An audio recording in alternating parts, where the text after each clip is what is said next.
Selamat pagi Sobat Matrix. Masih dalam semangat kemerdekaan, saya Indira 9G akan menjadi host kalian di podcast ini yang berjudul Semangatku, Motivasiku, Kunci Suksesku. Hari ini semakin istimewa karena saat ini saya ditemani oleh Kak Resa, alumni SMP Maria Mediatrix. Halo Kak Resa. Halo semuanya. Jadi kenalin dulu, nama aku Resa Aditya. Umurku 23 tahun. Aku alumni SMP Maria Mediatrix, lulus tahun 2013. Terus lanjut di SMA Sede Sapiensia, lulus tahun 2016. Terus aku langsung ke Bandung, Institut Teknologi Bandung, Teknik Elektro, S1 di sana, lulus tahun 2020. Terus puji Tuhannya aku punya kesempatan buat ngelanjutin ke S2 juga di ITB, di Institut Teknologi Bandung, Teknik Elektro juga tentang bidang robotika, lulus tahun 2021. Wah, itu dia biodata singkat dari Kak Resa, keren banget ya.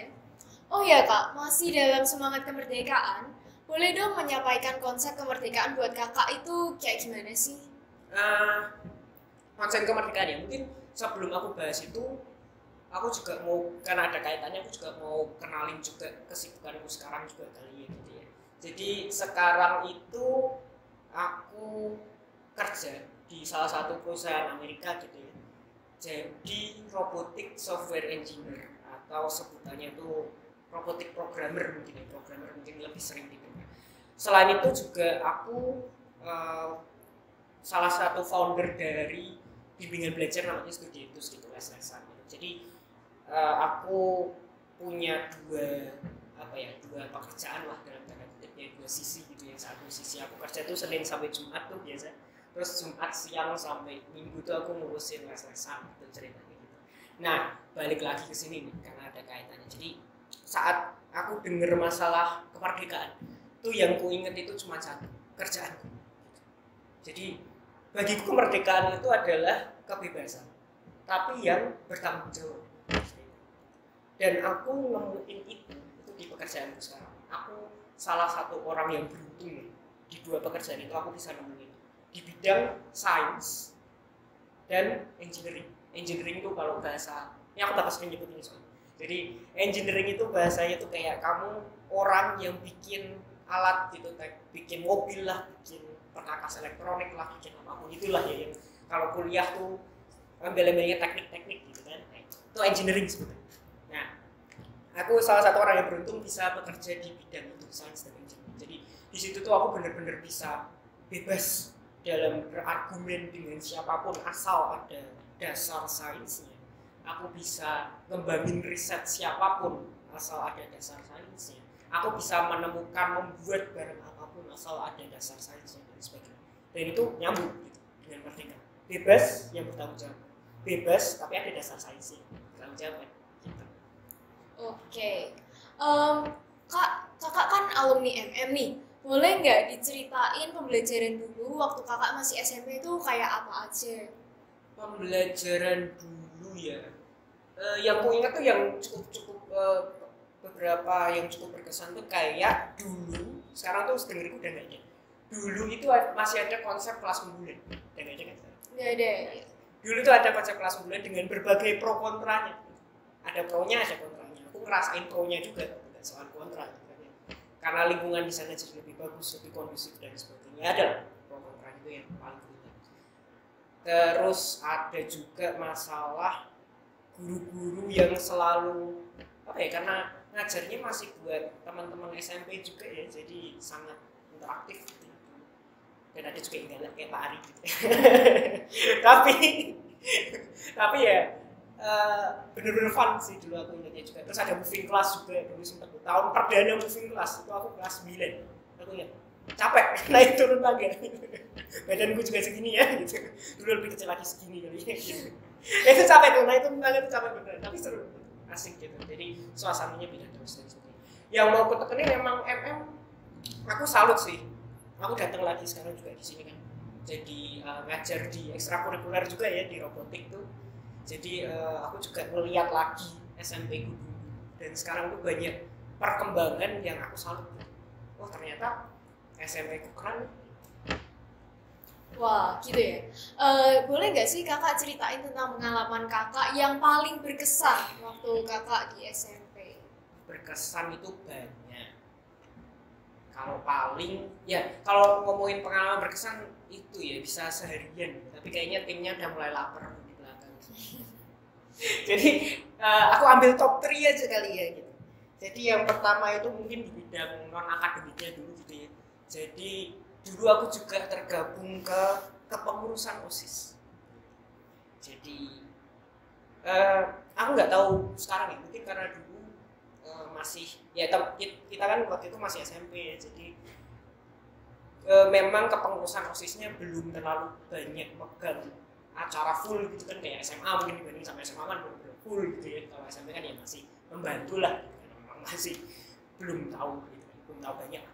Tapi di situ pun aku udah ngerasain serunya, walaupun begitu aku udah ngerasain serunya gitu. Kayak yang paling aku inget tuh waktu Natalan gitu. Jadi dulu sebelum pandemi itu MM tuh selalu bikin acara Natalan pasti Januari itu pasti. Dan waktu itu satu kepengurusanku tuh ngisi acara sebagai apa tuh, cuma nyanyi sambil flash mob gitu ya, nyanyi sambil gerak-gerak gitu. Ya dulu kan boyband girlband kali ya sebutannya, nggak tahu tuh apa ya gitu. Padahal cuma gitu doang ya, simple gitu. Tapi dinamikanya tuh banyak banget. Jadi kayak cuman sesimpel kita latihan buat nyiapin penyanyi doang, Santa Claus is coming to town atau apa gitu waktu itu judulnya gitu. Itu berantemnya banyak gitu ya, dramanya banyak lah gitu. Saatnya si A marah sama si B karena telat datang, ada si A naksir sama si B karena sering latihan bareng kan, terus deketan gitu kan ya, maksudnya deketan posisinya gitu, jadi sering ngobrol gitu, terus beliin makan ya gitulah. Amin. Dinamikanya tuh banyak banget gitu. Jadi kadang cuma itu gitu. Cuma nyiapin nyanyi gitu, cuma berapa menit, 5 menit gak nyampe gitu, dinamikanya banyak banget. Dan macam-macam ya, gak cuma waktu itu, kayak waktu ya sering ketemu guru-guru juga gitu ya. Jadi apa ya, jadi kita juga latihan bersosialisasi gitu ya sama orang yang lebih tua gitu. Dan kerjanya kan bareng ya, tetap maksudnya tetap kita menuju satu tujuan gitu. Misal mau bikin metric max gitu, misal dulu sempat ada posisi yang diperbantukan di sana, tapi bukan aku gitu. Cuman kayak ya akhirnya kan kerja bareng gitu. Nah kayak gitu kan pengalaman yang baru gitu. Dulu pembina OSIS itu Pak Yus sama Memita. Sekarang siapa? Kalau sekarang kalau nggak salah itu Pak Toto sama Pak Yus Mas ya. Oh, Pak Yus masih. Iya, dulu waktu periodeku tahun lalu jadi pengurus OSIS tuh masih Pak Yus. Itu yang pertama tuh tentang non akademik dulu gitu. Yang kedua itu mungkin aku cerita masalah mix nih, campuran dari akademik sama non akademik gitu ya. Jadi dulu kan aku sering ikut lomba pidato English speech. Jadi aku dekat sama guru-guru Inggris di sini gitu ya, Mr. Nico, Memita, Mr. Ken gitu kan, masih sama semua nih, kayak informasinya masih sama ya sampai sekarang ini.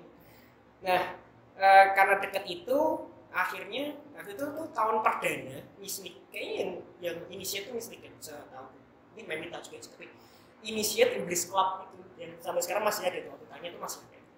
Itu pertama tuh, terus direkrut kan aku. Nah karena perdana itu, jadi Misnik kan mengusulkan karya perdananya adalah drama bahasa Inggris. Itu judulnya waktu itu ini tentang romance gitu lah, Snow White and Snowflake gitu, diplesetin gitu loh. Jadi Snow White itu jadi Snowflake or something, aku lupa gitu. Jadi jahat lah gitu ceritanya gitu.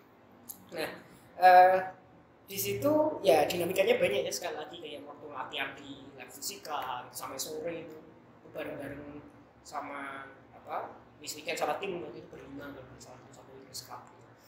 Itu seru banget gitu. Terus yang paling berkesan itu waktu aku itu kan kami di perpisahan kelas 9, kelas 9. Jadi perpisahanku, tapi aku yang ngisi acara. Emang kurang orang lah gitu kayaknya gitu. Harusnya kan yang ngisi adik-adik kelas ya gitu. Yang ngisi aku juga gitu. Nah itu waktu itu tampil, terus ada adegan tuh aku harus ngasih bunga ke Snow White-nya gitu kan, ceritanya aku harus ngasih bunga ke Snow White-nya gitu.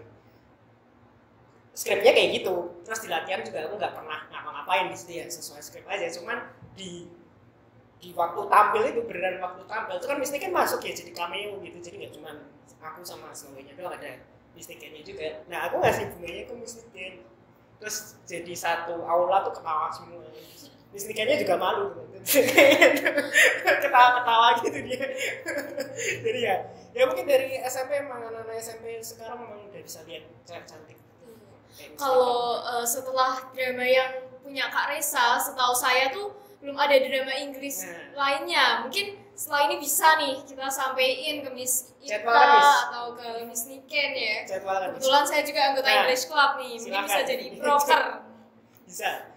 Itu kalau mungkin yang top 3 yang ketiga tuh, ini mungkin ada kaitannya karena kita kan ngomongin semangat belajar.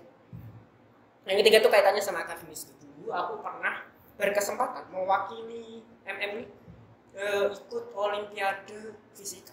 Jadi kalau olimpiade gitu tuh ada tingkatannya. Jadi kamu seleksi dulu, lomba dulu asalnya di tahap kota gitu. Terus lolos masuk provinsi lolos masuk nasional gitu. Nah, waktu itu kota tuh masuk kota yang perwakilannya dari tiap sekolah gitu. Semua sekolah di Semarang itu kota Semarang, sekolah di Semarang ngirim 1-2 orang lah, aku lupa. Terus aku nggak expect tuh untuk bisa lolos gitu ya ceritanya, karena waktu itu persiapannya nggak terlalu banyak. Terus ya juga prinsipku dalam berlomba sih mungkin agak unik ya gitu. Jadi kayak dalam lomba tuh aku nggak pernah nyari menang, karena aku kan sering lomba, aku nggak pernah nyari menang.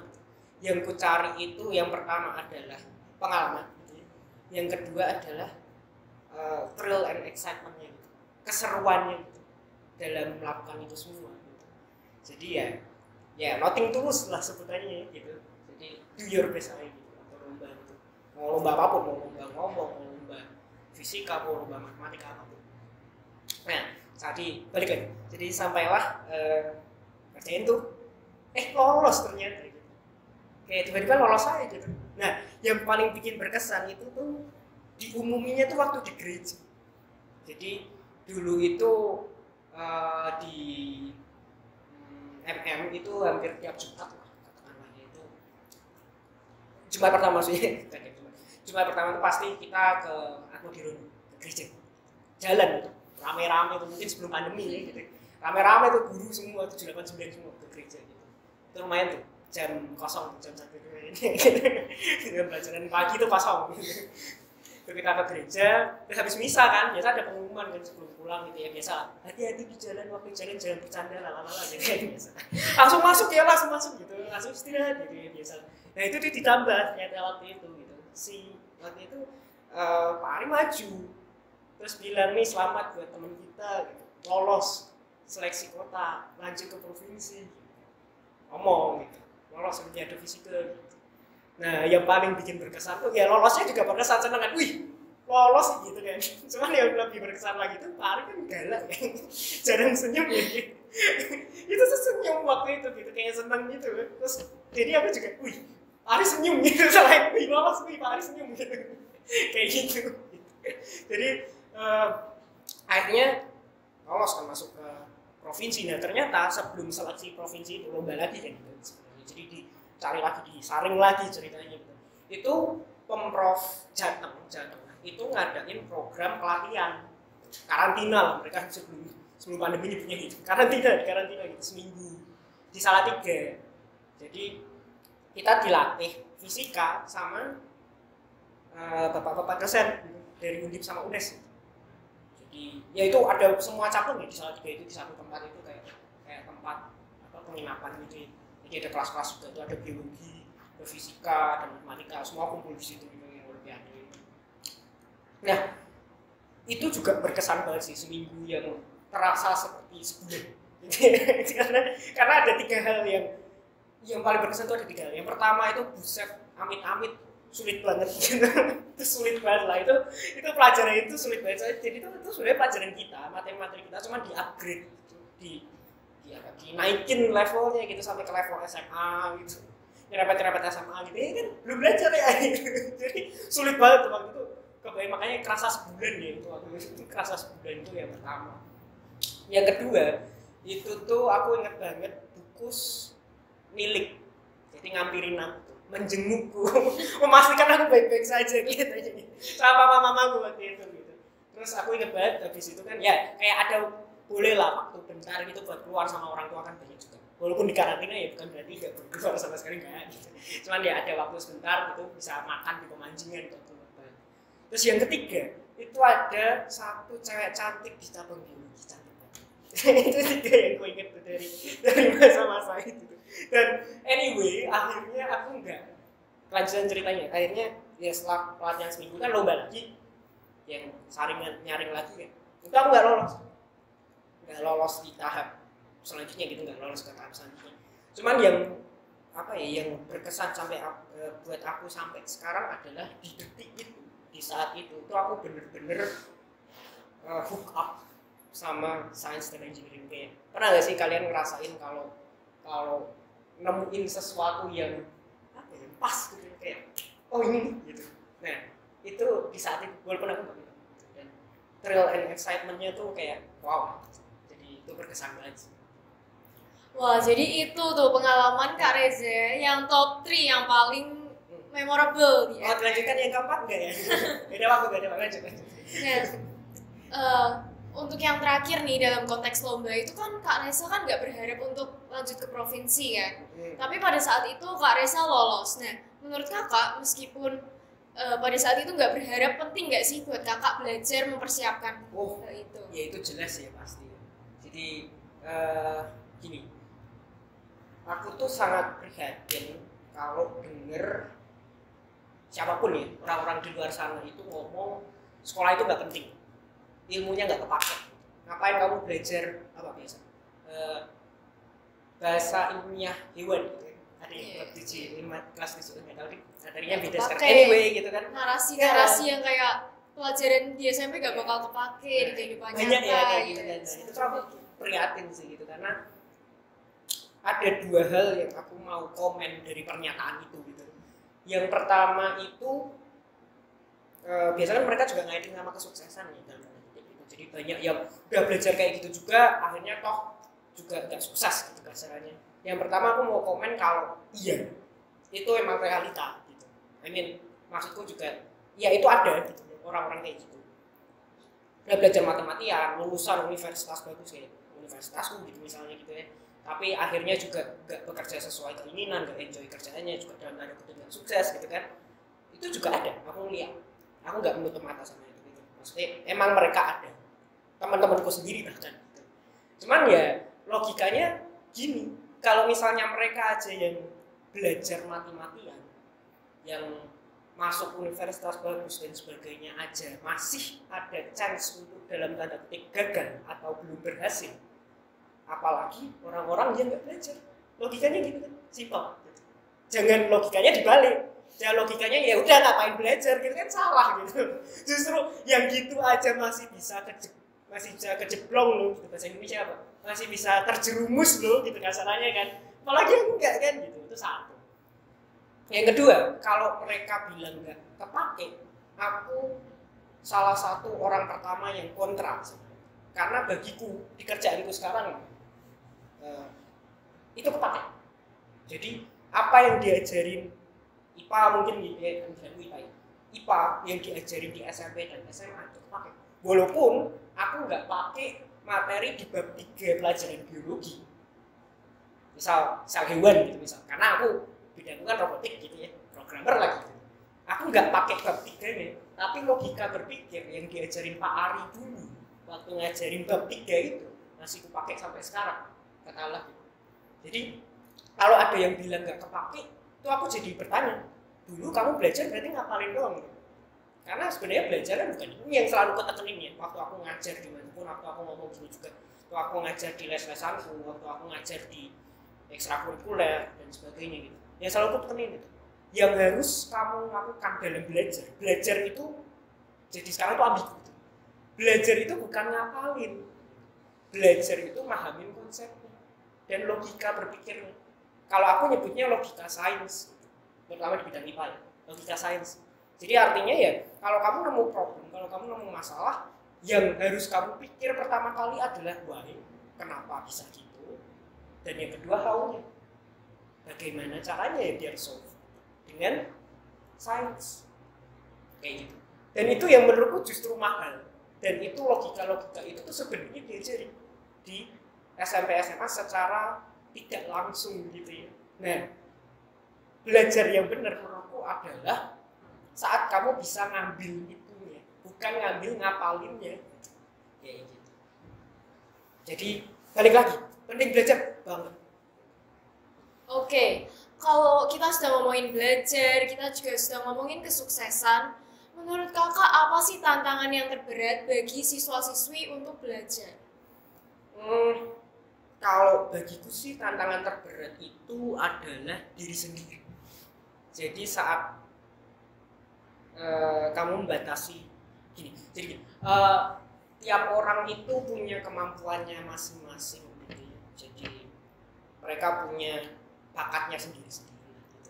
Dan saat kamu membandingkan dirimu dengan orang lain, disitulah kamu sebenarnya membatasi diri. Dan itu yang jadi tantangan dalam belajar dalam hal apapun ya, nggak cuma kepala gitu. Jadi saat kamu lihat orang lain, kok dia bisa ya kasar, atau kalau itu kan versi iri gitu ya, lihat orang lain versi iri, kok dia bisa ya. Ada yang versi minder, dia mah pintar gitu kan. Ada kan versinya banyak yang membandingkan diri dengan orang lain, dan itu yang membatasi kamu dalam berkembang. Dan sebenarnya mungkin bakatmu bukan di sana, atau mungkin bakatmu di sana, cuman kamu belum nyoba, kamu belum serius di situ, belum ada. Kalau tadi itu aku bilang belum ada snapnya, kamu belum ketemu ini loh gitu ya. Jadi di situ akhirnya musuh terbesar dari belajar apapun itu diri sendiri. Oke, jadi kalau menurut Kak Reza, tantangan terbesar itu dari diri sendiri. Nah, mungkin kalau saya nambahin dari pengalaman saya sendiri dan juga dari pengalaman teman-teman, itu tuh salah satu yang faktor yang paling banyak itu tuh rasa malas. Nah, kalau Kak Reza itu pernah gak sih ngerasa malas dalam belajar? Kalau ngerasa males jujur enggak, karena ya tadi aku udah cerita semenjak fisika tadi dan sebelumnya gitu ya, aku tuh udah nemuin keseruannya, thrill and excitementnya itu aku udah dapet. Jadi seru aja gitu, aku udah kayak ini nih gitu, yang mau aku kerjain gitu, yang mau aku jalanin lah gitu. Dan mungkin sekalian nyambung ya, kenapa kok bisa itu membuat jadi nggak malas gitu. Kalau analoginya itu gini, banyak kan sekarang zamannya game online gitu ya. Jadi waktu kita main game online gitu, kita nggak selamanya senyum. Walaupun suka nih, aku suka main game online gitu, tapi kan nggak selamanya senyum sendiri kan. Waktu kalah juga kesel, waktu seneng juga, waktu menang juga seneng dan sebagainya. Jadi tetap ada dinamika perasaan juga di situ. Tapi orang-orang yang ngaku seneng main game itu kan nggak pernah merasa malas main. Habis kalah juga main lagi. Gitu. Nah itu sama. Waktu kita belajar, kalau kita kalau kita udah menemukan keseruannya, tadi kan orang yang main game bilang suka karena menemukan keseruannya gitu. Kalau kita juga udah nemuin keseruannya dalam belajar, ya kita nggak bakal merasa malas. Pasti ya tetap ada. Ya, aku juga ngeliat waktu baca buku, maksudnya apa ya? Kesel gitu, kok nggak ngerti dan sebagainya. Tetap ada. Cuman rasa thrill and excitementnya itu masih ada. Dan itu membuat kita nggak pernah malas dalam tanda kutip. Gitu. Jadi apa ya? Kalau mungkin sekalian melawan rasa malas gimana sih gitu ya? Ya itu temukan thrill dan excitement itu gimana gitu. Dan kamu nggak akan pernah menemukan itu selama kamu nggak pernah mencoba gitu kan. Kamu kalau nggak pernah nyoba ya gimana caranya? Orang suka main game setelah dia nyoba dan main kan gitu. Sama halnya sama belajar, misal belajar IPA gitu. Kalau kamu nggak pernah mencoba mendalam serius belajar IPA, gimana caranya kamu dapat excitement itu? Dan excitement itu tuh nggak cuma dalam banyak lah bentuknya. Jadi bisa jadi kayak aku tadi pengalaman gitu ya. Tiba-tiba aku katakanlah lolos lomba itu gitu ya, masuk ke provinsi gitu kan, walaupun akhirnya gagal gitu kan. Tapi di situ aku dapat excitementnya dalam bentuk pengalaman. Seru ya ternyata gitu di bidang ini. Seru ya ini kok aku nggak ngerti ya, kok seru ya. Penasaran ada dalam bentuknya itu. Ada dalam bentuk raw model gitu ya. Kamu lihat Pak Yandi Bungkus gitu, kok pintar banget. Aku pengen nih jadi kayak mereka. Kayak gitu. Jadi banyak banget bentuk excitement yang bisa kamu dapat. Mungkin orang-orang terkenal lainnya nggak cuma guru gitu, Tesla misalnya sebagainya gitu. Albert Einstein mungkin gitu kan. Jadi ya temukan itu dengan cara ya terjun gitu. Jangan cuma diem. Kalau kamu diem gimana cara ketemunya gitu kan. Nah, karena aku bidangnya IPA, makanya aku juga berani bilang ke kalian semua gitu ya, kalau coba IPA menarik. Wah, gitu ya teman. Lanjut. Ternyata gitu ya Sobat Matrix. Kak Reza itu ternyata nggak pernah males, dan Kak Reza juga sudah memaparkan beberapa tips-tips yang bisa Sobat Matrix dan saya tiruin. Semoga para siswa-siswi MM nih bisa semakin semangat dalam belajar ke depannya. Oke Sobat Matrix, setelah ini kita akan jeda iklan. Tetap di sini.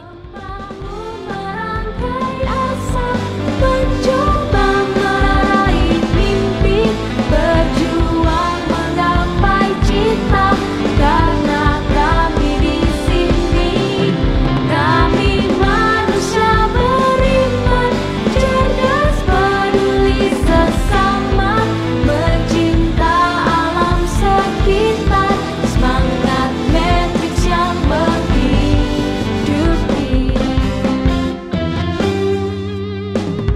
Matahari lelah dan peluk kami, tak pernah melunturkan semangat kami, bergandengan tangan menatap masa depan, untuk menjadi pribadi yang beriman. Halo Sobat Matrix, jumpa lagi bersama saya Indira dan Kak Reza di podcast ini.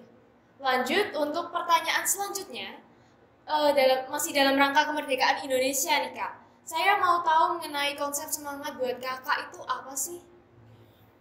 Semangat ya. Semangat itu keinginan sih sebenarnya. Keinginan untuk mencapai dalam tanda kutip kesuksesan. Jadi keinginan buat capai sukses, namanya semangat. Nah, sukses di sini itu subjektif ya. Maksudnya subjektif itu berarti tiap orang punya opini sendiri, tiap orang punya pendapat sendiri gitu tentang kesuksesan. Kalau buat aku, kesuksesan itu bukan tentang materi, bukan tentang kaya gitu, atau punya mobil 5 gitu, punya rumah 10 gitu ya misalnya. Itu bukan itu. Gitu. Kalau menurutku pribadi, kesuksesan adalah saat kamu bisa bekerja di bidang yang kamu suka, yang di bidang yang kamu enjoy, di bidang yang kamu dapat thrill and excitement-nya dan kamu enjoy itu. Dan itu arti kesuksesan kamu. Jadi, dan puji Tuhannya sampai sekarang pun aku juga mulai menyentuh kesuksesan itu. Jadi bukan menyentuh kesuksesan artinya bisa mulai kaya, bukan, karena definisi itu bukan itu kan.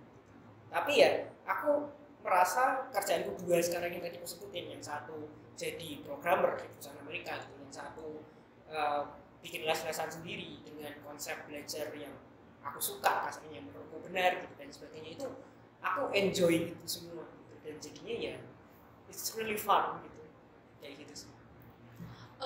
Oke, jadi Kak Reza sudah memaparkan yang arti semangat untuk Kak Reza. Nah, menurut kakak, apa sih yang bisa membuat siswa semangat? Nah, terutama dalam bidang belajar nih.